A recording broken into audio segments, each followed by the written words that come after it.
Hi everyone, welcome back to Storytime. Today we have a very special guest. In fact, Maurice is on his way to get the special guest.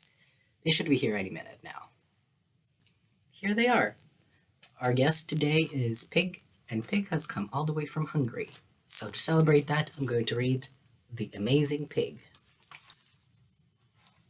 Once upon a time, in a land far across the sea, there was a king who had a beautiful daughter.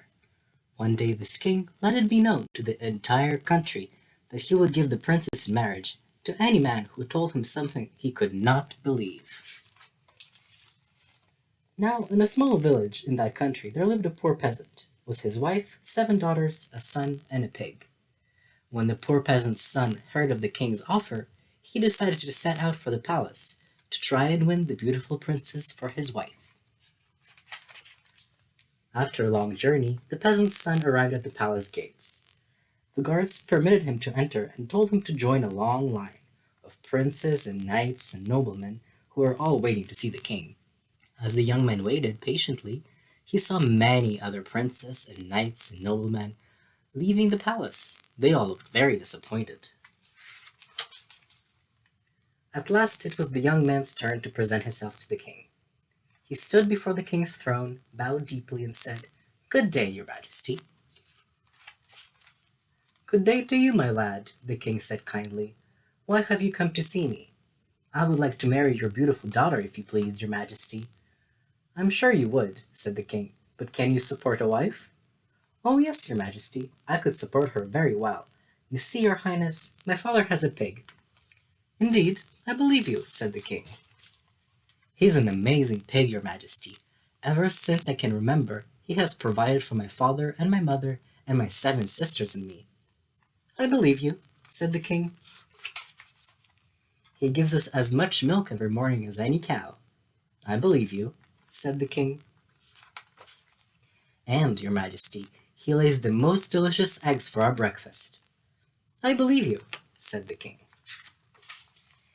"Every day my father cuts slices of bacon from his side, and by the next morning it is all grown back again."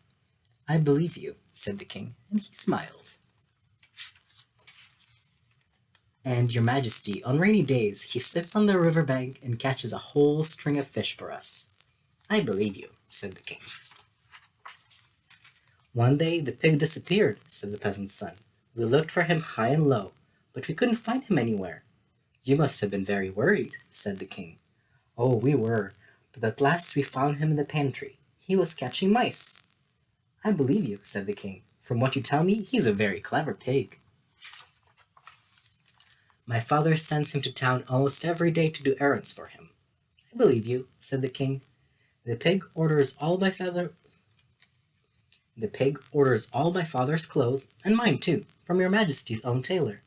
"I believe you," said the king. "And he pays for everything with the gold he finds on the road."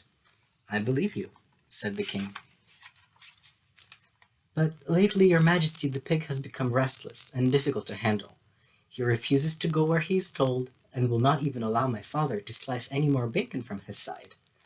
"That is too bad," said the king.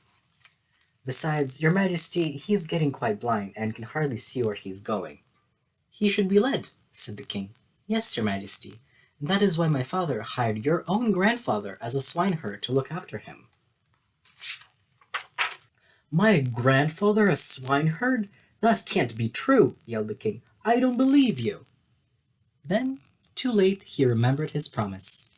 What could he do but allow his beautiful daughter, the princess, to marry the peasant's son?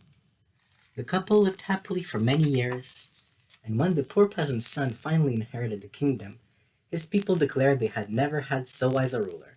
They always believed what he had to say, except when he told them the story of the amazing pig. Thank you for coming to visit us. And thank you for coming to the story time. We'll see you next time. Bye.